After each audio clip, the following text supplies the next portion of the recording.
நம்மளுக்குள்ளே எத்தனை பகுதிகள், பிரிவுகள் நம்ம மனித உடம்புக்குள்ள. வலது காத கிள்ளி பார்த்தா ஒரு உணர்ச்சி இருக்கும். இடது காத்த அப்படி கிள்ளி பார்த்தீங்கன்னா, உணர்வுல ஒரு சின்ன மாற்றம் இருக்கும். ஆனா ஒரே உடம்புல தான் 2 காதும் ஒட்டிக்கிட்டு இருக்கு. இந்த உணர்வுகள், சுவைகள்லேயே ஒரு வித்தியாசம். வாய்க்கென்று ஒரு உணர்வு. பேசும்பொழுது இன்னொருத்தன் கேட்ட உடனே ஒரு உணர்ச்சி வந்துரும். அந்த பேசின உடனே. பேசுகிற வார்த்தைய காதால கேட்ட உடனே. அப்போ வாய் வார்த்தைய உணர்ச்சிய கொட்டுது, காது அத கேட்குது. மனசு உடனே இயங்குது. வாசம் மிகுந்த மலர்களை பார்த்த உடனே மூக்கிற்கு ஒரு உணர்ச்சி. அதுல ஒரு மகிழ்ச்சி. ருசியான சாப்பாடு, இனிப்பான பொருள்கள், நாவிற்கு ஒரு இனிப்பு. இப்படியெல்லாம் எத்தனையோ விதவிதமான பிரிவுகள் மனிதனுடைய சரீரத்துக்குள்ளேயே இருக்கு. எல்லா உணர்வுகளையும் கொண்ட ஒரு உறுப்பு இருக்கு மனிதனுக்கு. தெரியுமா அது? அதுதான் கண்கள். பார்வையில கோப உணர்ச்சியும் காட்டும். ஒரே பார்வையில மகிழ்ச்சியவும் காட்டும். அந்த பார்வையிலேயே ஆசையவும் காட்டும். அதே பார்வையில வெறுப்பையும் காட்டும். நவரசம் 9 வகையான குண அதிசயங்கள் அத்தனையவும் இந்த கண்கள் காட்டும். அந்த பார்வைக்குள்ள அத்தனை அதிசயங்கள் இருக்கு. உன் பார்வையில் ஓர் ஆயிரம்னு ஒரு பாடல். அந்த பார்வைக்குள்ள அவ்வளவு விஷயம் இருக்கு. அவருடைய பார்வை சரியில்லையே அப்படின்னு சொல்லுவோம். மனிதர் நம்மளே சொல்லுவோம். சாதாரண மனிதரே சொல்லுவாங்க. பார்வை சரியில்லையே. நம்ம பார்க்கும்போது ஏதோ ஏளனமா பார்க்குற மாரி தெரியுதே அப்படின்னு சொல்லுவாங்க. இல்லன்னா எதையோ ஒரு திருப்தி இல்லாம பார்க்கறத மாரி தெரியுது. நம்ம மேல ஒரு கெட்ட உணர்ச்சியோட பார்க்கறத மாரி தெரியுது. இப்படி பல பேர்கள் சிந்திக்கக்கூடிய அளவுக்கு பார்வை இருக்கும். அதான் "கண்ணேறு படுமென்றோ கந்தனே என்னை நீ காணாது இருந்தாய்" என்று வள்ளலார் சொன்னார். "நீ என்னைய நல்லாக்கிட்டன்னா அந்த உலகத்துல கண்ணேறு படும்னு நெனச்சு தான் என்னைய நீ கண்கொண்டு பார்க்காம இருக்கியாப்பா?" அப்படின்னு முருகப்பெருமான பார்த்து வள்ளலார் கேட்டார். அப்படின்னா கண்ணேறுன்னு ஒண்ணு இருக்கு. கண் திருஷ்டி. கண்ணேறுன்னு ஒரு சொல்லி ஒண்ணு இருக்கு. இந்த கண்ணேறுங்கிறது எப்படின்னா அத அத கண் திருஷ்டி அப்படின்னா பார்வைன்னு வச்சிருக்கலாமே. அது கண் ஏறு அப்படின்னு சொல்லி வார்த்தைய உணர்த்தி, உயர்த்தி, உறுதிப்படுத்தி பெரியோர்கள் சொல்லியிருக்காங்களே. அதை எப்படி சீர்படுத்துவது? அதை எப்படி சீர்தூக்கி பார்ப்பது? அப்படிங்கிறத பார்க்கணும். என் பிள்ளைய திரு திருன்னு பார்த்தான் ஐயா. அன்னையிலிருந்து என் பிள்ளை சாப்பிடல அப்படின்னு. ஒருவர் உணவுப் பொருள வச்சிருக்கும் பொழுது அந்த பார்வைய ஒருத்தன் லேசா பார்த்துட்டோம்னா, உடம்புல சேரல நான் சாப்பிட்டது அப்படிம்பான். ஒரு ட்ரெஸ்ஸ போட்டுட்டு போயிருப்பான் புதுசா. அந்த ட்ரெஸ்ஸ போட்டு போனோனே, ஏதோ ஒரு மகிழ்ச்சியற்ற ஒரு சம்பவத்த சந்திப்பான். நெனச்சேன், நான் வரும்பொழுது என்னைய ஒருத்தன் பார்த்தான். அவன் பார்வை எனக்கு பிடிக்கல அப்படிம்பான். அப்போ என்னதுன்னா, பார்த்தவனுடைய உள்ளம் என்ன நோக்கத்துல பார்த்தானோ, அந்த நோக்கம் அந்த பார்வையின் மூலமாக பார்க்கப்பட்டவன் மீது ஏறியது என்பதுதான் கண் ஏறு அப்படிங்கிற அர்த்தம். கண்ணேறு அப்படின்னு அர்த்தம். அப்ப அந்த பார்வையில நம்ம என்ன நோக்கத்துல பார்க்கிறோமோ, அது கண்கள் மூலமாக மற்றவரை போய் அடைகிறது என்பதுதான் கண்ணேறு அப்படின்னு சொல்றோம். உடனே குழந்தைகள் மேல திருஷ்டி விழுந்திருக்கும். பெரியவங்கள்ட்ட போய் தண்ணி தொளிச்சு விபூதி பூசிட்டு வந்துருவாங்க. அந்த ஆசீர்வாதம், அந்த உணர்ச்சிய மாத்தி அந்த பிள்ளைய நல்லா வாழ வைக்கிறது. இப்படி கண்ணுக்கு மட்டும் விதவிதமான பார்வை சக்தி இருக்கு. விதவிதமான ஆற்றல் இருக்கு. பல்வகை பொருளை சில்வகை எழுத்தில் செவ்வன ஆடிபோர் செறிது இனிது காட்டி விளக்குவது சூத்திரமாம்னு சொன்னாரே பவனந்தி முனிவர். பல வகையான எழுத்துக்களை எழுத முடியாம குறிப்பிட்ட கோடிட்ட வார்த்தைகளை மட்டும் சூத்திரமாக்கி அதுக்குள்ள ஆயிரக்கணக்கான விளக்கங்களை உள்ள வைத்து காட்டுகிற 2 வரிகளை மட்டும் காட்டுகிறது ஒரு சூத்திரம். 2 வரிகள் மூலமா ஆராய்ந்து பார்த்தா பல்வேறு விளக்கம், பெரிய காம்போசிஷன் எழுதக்கூடிய அளவுக்குள்ள விளக்கம் கூட அதுல இருக்கும். சூத்திரம். கண்ணாடி சின்னதா இருக்கும், பெரிய மலையை கூட பார்த்துரும். கண்ணாடி முகம் பார்க்குற கண்ணாடியில பெரிய மலை கூட தெரியும். ஆகாயமே தெரியும். அந்த கண்ணாடி மூலமா கடலவே பார்த்துடலாம். அதை போல இந்த கண்ணுக்குள்ள ரொம்ப அறிவுடையவன் ஒருத்தருடைய அறிவுள்ள ஞானம் உடையவன் ஒருத்தருடைய கண்ணை பார்த்தோம்னா அவன் உள்ளத்தை கண்டுக்கிடுவான். இவன் உள்ளத்துக்குள்ள இந்த மாதிரி ஒரு எண்ணம் இருக்கியா அப்படின்னு தெரிஞ்சிருவான். இவன் உள்ளம் சரியில்லைன்னு தெரிஞ்சிருவான்.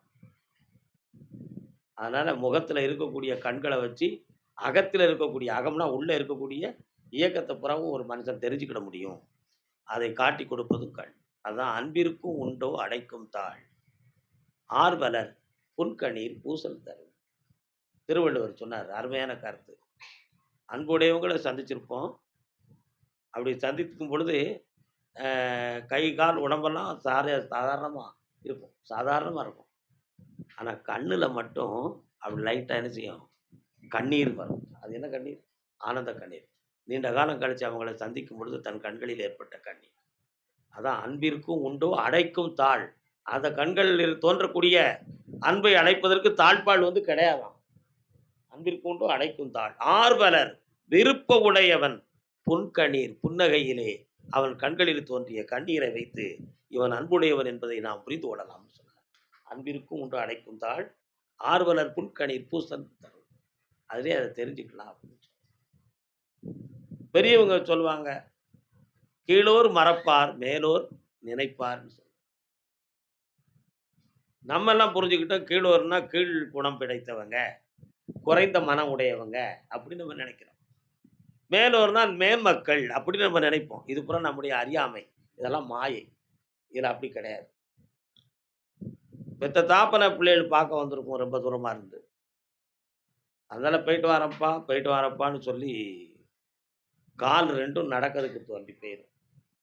ஆனா கண்ணு மட்டும் பிள்ளைகளுடைய முக ரசியம் ரெண்டாம் தரம் பிரிச்சு பிரிச்சு தாப்பனையும் தாயவும் பார்க்கும்.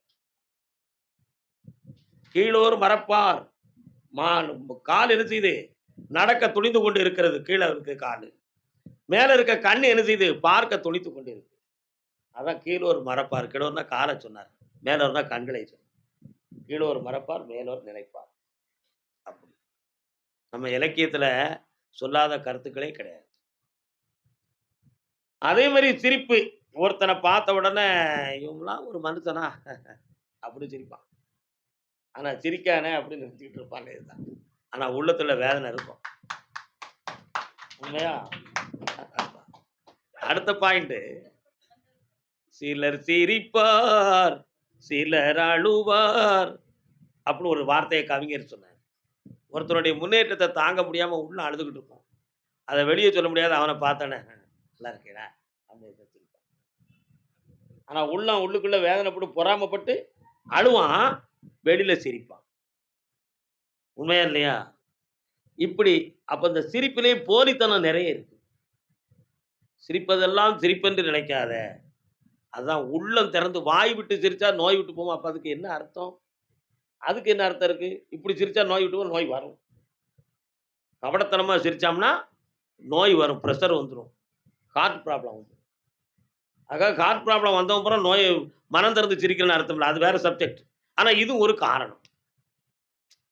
இது எப்படி நடக்கும் அப்படின்னா, மன அழுத்தம் உள்ள இருக்கும், வெளியில நடிப்புக்கு சிரிப்பான். வாய் விட்டு சிரிப்பது எது? அதான் குழந்தைகள் சிரிக்கி வாய் விட்டு சிரிப்பதுன்னா, உள் மனதுக்குள்ள இருந்தே தன்னை அறியாமலே மனதெல்லாம் திறந்து கலகலகலன்னு 1000 பேர் இருந்தாலும் 1000 பேர் நம்ம சிரிச்சா ஒரு மாதிரி நினைப்பாங்களே அப்படின்னு கூட நினைக்காம கலகலன்னு சிரிச்சிருவான்.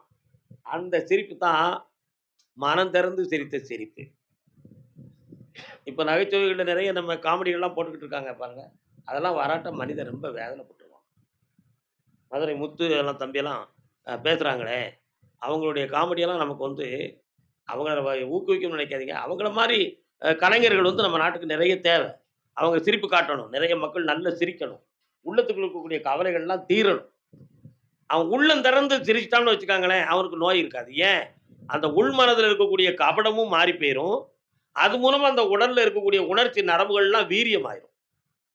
அப்போ உடனே அந்த மனதுல ஒரு மாற்றம் ஏற்பட்டு அந்த நோய்ங்கிற தாழ்வு மனப்பான்மை இருந்து மனிதன் வெளியேறிடுவான்.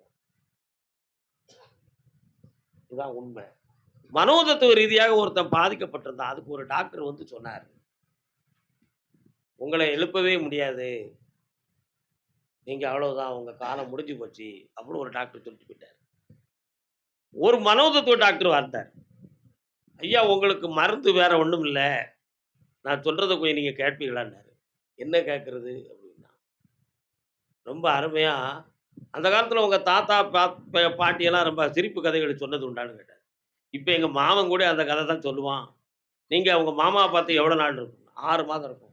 உங்க மாமாவ வர சொல்லி 1 மாசம் உங்க கூட வச்சுக்காங்கன்னாரு. உடனே அவங்க மாமன வர சொல்லி எனக்கு சோகுன மாமா நீ வந்து உட்காருன்னு சொன்னான். 1 மாசம் உட்கார்ந்தான். 1 மாதம் கழிச்சு டாக்டர் வந்து பார்த்தா அவன் உடம்புல நோய் முன்ன பிடியும் இல்ல. மாமன்ட்ட மருந்தா இருந்துச்சு, மை இருந்துச்சா, மாயம் இருந்துச்சா. ஒண்ணும் இல்ல. அடிக்கடி சிரிப்பு காட்டி, சிரிப்பு காட்டி அவன் உடம்புல புத்துணர்வுகள் தோன்றி, அவன் நரம்புகள்லாம் வீரியமாயி, சோர்வு தன்மையிலிருந்து வெளியேறிட்டான். அப்படி ஒரு மகிழ்ச்சிகரமான உணர்வு ஒரு மனிதன நோயிலிருந்து வெளியாக்கிவிடும். தாழ்வு மனப்பான்மையிலிருந்து வெளியாயிரும். அப்படிங்கிறதுக்கு இந்த சிரிப்பு தேவை. அதனால சிரிப்ப சாதாரண நினைக்கக்கூடாது. அன்னைக்கு பாஞ்சாலி சிரிக்கவில்லை என்றால், நமக்கு கிருஷ்ண பரமாத்மாவுடைய மகிமை இந்த உலகத்துக்கு தெரிஞ்சிருக்காது. மகாபாரதத்துல பாஞ்சாலி மட்டும் சிரிக்கலன்னு சொன்னா, கிருஷ்ணனுடைய மரியாதை இந்த உலகத்துக்கே தெரிஞ்சிருக்காது. ஏன்? அவர்தான் பாரத போரவே நடத்தினாரு. ஆனா பாரத போருக்கு எது காரணமாக இருந்ததுன்னா, பாஞ்சாலியுடைய சிரிப்பு தான் காரணமா இருந்துச்சு. சிரிப்பு தான் காரணமா இருந்துச்சு. அத்தினாபுரத்தை துரியோதனன் ஆட்சி செய்தான். இந்திரபிரஸ்தம்ங்கிற ஒரு நாட்ட வந்து பாண்டவர்களுக்கு உருவாக்கி குடுத்தாரு கிருஷ்ணன். அப்போ உடனே அந்த பெரிய பெரிய மாளிகை, கோபுரங்கள் எல்லாத்தையும் கட்டி, அற்புதமான யாகங்கள நடத்தி, விழா கோலத்துக்கு எல்லா தேசத்து மன்னர்களையும் வர வச்சிருந்தார். எல்லாரும் ஒவ்வொருத்தரா ஒவ்வொரு இடங்களையா பார்த்து மகிழ்ச்சி உறுத்திட்டே வந்தாங்க. அதுல வந்து ஒரு இடம் மட்டும் இருக்கு. ஒரு மாய மாளிகை.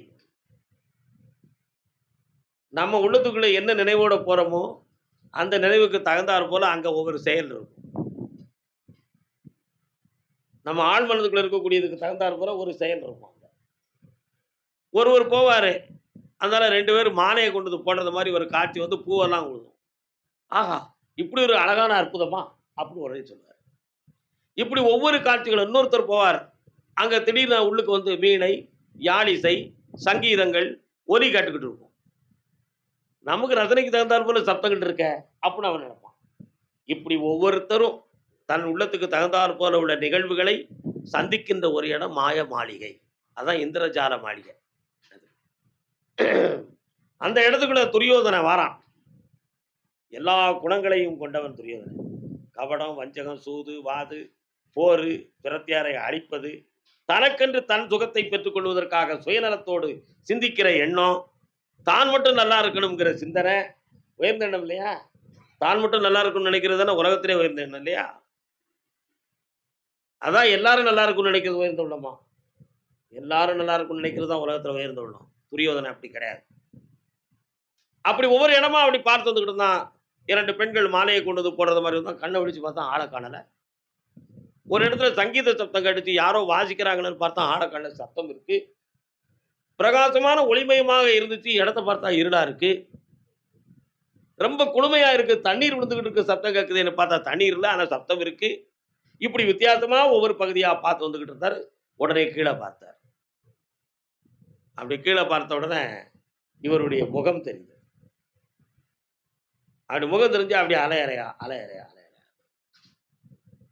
தண்ணீன்னு நினைச்சு அத அப்படி கைட்டு தட்டினாரு. அது பளிங்கு தரை. கல்லுல அவ்வளவு பெரிய வண்ணத்தை உருவாக்கி, முகம் தெரியும் போல வண்ணத்தையும், எண்ணத்தின் அலைகள் வெளியே தெரிவது போன்ற அலை அசைவுகளையும் காட்டுகிற ஒரு பளிங்கியை உருவாக்கி கீழ ஒரு சதுரத்துல பதிச்சு. துரியோதனன் தண்ணீர்னு நினைச்சு கைட்டு போல பார்த்தார். தண்ணி இல்ல. தண்ணி கிடையாது. ஆஹா! இந்த அளவுக்கு செஞ்சிருக்கான். நம்ம மதியமே மயக்கிடுதே! அப்படிங்கிற எண்ணம் அவனுக்கு தோன்றிடுச்சு. அடுத்து ஒரு இடத்த பார்த்தார். ரொம்ப அழகா. அப்படி வண்ண முத்துக்கள், பவளங்கள், ரத்தினங்கள், மலர்கள் இவைகளெல்லாம் இருக்கு. இந்த தரையின் ஓவியம் அருமையாக இருக்கிறது அசைவில்லாமல். அப்படி நினைச்சு நம்ம கைட்டு கொள்ள வேண்டாம்னு சொல்லி அப்படி காலை உள்ள வச்சாரு. உள்ள தொப்படின்னு விழுந்துட்டாரு. அது உண்மையிலேயே தண்ணி. அதுக்கு மேல வந்து சில சரணங்களை போட்டு வண்ணம் காட்டி வச்சிருந்துச்சு. உள்ள விழுந்துட்டார். இந்த விழுந்ததை மேல நின்று பாஞ்சாலி கூர்மையாக பார்த்துக் கொண்டிருந்தார். நமக்கு எதிரிகள் வந்து நம்முடைய இடத்த பார்வையிடறதுக்கு வாராங்களே, இதுல ஒவ்வொரு இடத்தையும் பார்த்து என்ன முடிவு எடுக்கிறான், என்ன சிந்திக்கிறான், அவங்க அறிவு எப்படி வேலை செய்யுதுங்கிறத பார்க்கணுங்கிற நோக்கத்தோட பாஞ்சாலி மேல நின்று பார்த்துக்கிட்டு இருந்தாச்சு. இவன் தொப்படின்னு தண்ணீர்ல விழுந்த உடனே கலகலன்னு சிரிச்சிட்டான் பாஞ்சாலி. சிரித்த உடனேயே துரியோதனுடைய நெஞ்சம் பதபதத்துருச்சு. ஆஹா! எதிரியின் மாளிகையில் விழுந்ததை எண்ணி ஒரு பெண் நம்மளை பார்த்து சிரிச்சிட்டாளே, நமக்கு பகுத்தறிவு இல்லை என்பதை அவள் புரிந்து விட்டாளே, நம்ம அறிவை மயக்குவதற்காக இதை செய்து நம்மளை அவமானப்படுத்தி விட்டார்களே, இவளுடைய சிரிப்பு எனக்கு ஏளனத்தை கொடுத்து விட்டதே, என் அறிவையும் என்னையும் வெளி உலகத்துக்கு அடையாளம் காட்டுவதற்கு காரணமாகி விட்டதே, நான் மயங்கி விட்டேனே, என்னை இவள் உலகம் முழுக்க சொல்லி என்னை நகைத்து விடுவாளே, இனி இந்த உலகத்தில் அவள் இருப்பதா தான் இருப்பதாங்கிற அளவுக்கு அவன் உள்ளத்துல சிந்திச்சான். ஆனா பாஞ்சாலி தன்னுடைய தோழியர்கிட்ட சொன்னா, என் மைத்துனர் வந்து பார்த்து தவறி விழுந்துட்டாரு பாத்தீங்களா, நம்ம நல்லா செஞ்சிருக்கிறோம்னு அவன் சொன்னான். நல்லா நீங்க புரிஞ்சுக்கணும், அவன் வந்து மைத்துனன் என்பதற்காக கேலியாக நினைத்து சிரித்தாள் அந்த மங்கை. யாரு? பாஞ்சாலி. ஆனா துரியோதனுடைய எண்ணம் எப்படி இருந்துச்சு? கெட்ட எண்ணமா இருந்துச்சு. அந்த சிரிப்பை மனதில் வைத்துக் கொண்டு இந்த ராஜ்ய சபையை ஒழிப்பேன், பாஞ்சாலி ஆகிய உன்னை என்னுடைய சபையில் அவமானப்படுத்துவேன், உன்னுடைய பாண்டவர்கள் 5 வெல்லுவேன் அப்படின்னு சபதம் விட்டு போர் தொடுக்கிறதுக்கு போய் திட்டம் போட்டான். அந்த திட்டத்தில் விழுந்ததுதான் மகாபாரத போர். மகாபாரத போர் அதுக்கு பிறகுதான் வந்துச்சு. ஆனா அடிப்படை காரணம் என்ன? ஒரு பெண் சிரித்ததுனால உள்ள ஒரு காரணம். அந்த சிரிப்புக்குள்ள இவ்வளவு பெரிய அர்த்தமும் இவ்வளவு பெரிய சர்க்கமும் தோன்றி மகாபாரதமே தோன்றிடுது. மகாவிஷ்ணு அந்த நடத்தக்கூடிய ஒரு பெரிய விஷயம் ஆயிடுது. துரியோதனனை யாராலையுமே திருத்த முடியல. ஏன்னா அவன் பிறந்த பிறப்பு அப்படிதான், யாராலுமே அவனை திருத்த முடியாது. நீங்க சில பேர்களை என்னதான் அறிவுரை சொன்னாலும் சரி, மனிதர்களா நீங்க என்ன அறிவுரை சொன்னாலும் சரி, அவன் மனசு மாறவே மாட்டான். அவன் பிடிவாதத்திலிருந்து வெளியேறவே மாட்டான். ஏன்? அவன் ஜீன் இருக்காடே அப்படிதான் இருக்கும். நம்ம இதைத்தான் செய்யணும்னு பிறந்துட்டோம், நம்ம இப்படித்தான், எவனை பத்தி நமக்கு கவலை கிடையாது, நம்ம வேலையை நம்ம செஞ்சுக்கிட்டு இருப்போம், அதுல என்ன வந்தாலும் பார்ப்போம் அப்படிங்கிறத மாதிரி தான் செய்வான். ஆனா அவன் செய்யறதுல தர்மம் இருக்கா துரோகம் இருக்கா இல்லையாங்கிறத பத்தி உணர்றதுக்கு அவன் தயாராகவே இருக்க மாட்டான். அவன் உள்ள அப்படியே மடத்தனமான சிந்தனை தான் போய்கிட்டு இருக்கும். யார் சொன்னாலும் கேட்க மாட்டான். அதை போலதான் துரியோதனனை எத்தனையோ பெரியோர்கள், மகாமுனிவர்கள், ஆச்சாரியார்கள், குருமார்கள் பாண்டவர்களுக்கும் உனக்கும் போர் தேவையில்லைப்பா துரியோதனா, இதை நீ தவறாக கருதுகிறாய்ன்னு சொல்லி எத்தனையோ பேர் அறிவுரை சொன்னார்கள். ஆனா அவன் கேட்கல. நாசகாலமும் விபரீத புத்தியும் அவனை வழிநடத்தி சென்றது. வியாசர் எழுதுறாரு, நாசகாலமும் விபரீத புத்தியும் துரியோதனனை வழிநடத்தி சென்றது அப்படின்னு சொல்றார். அப்ப அவனுடைய காலம் சரியில்லை, அதனால அவன் புத்தி விபரீதமா போய்கிட்டு இருக்கு. இத்தனை பெரியோர்கள் சொல்லி அவன் திருந்தல. அப்ப அவன் முடிவை அவன் தேர்ந்தெடுத்துக் கொண்டிருக்கிறான். ஆகினால் விட்டுவிடு, பார்த்து கொள்ளலாம்.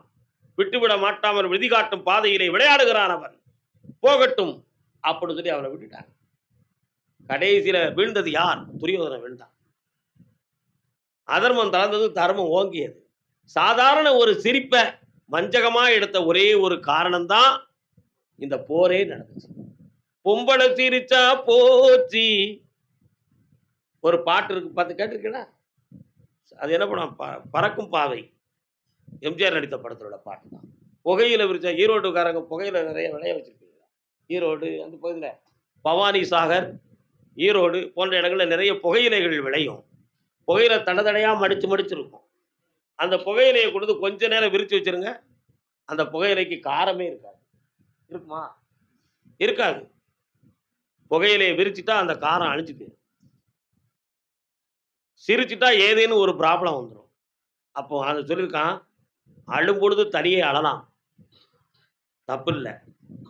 ஆனால் சிரிக்கும்போது தனியை சிரிச்சா கிறுக்குன்னு நினைச்சிருவான். சிரிப்பினுடைய மரியாதை அப்படி.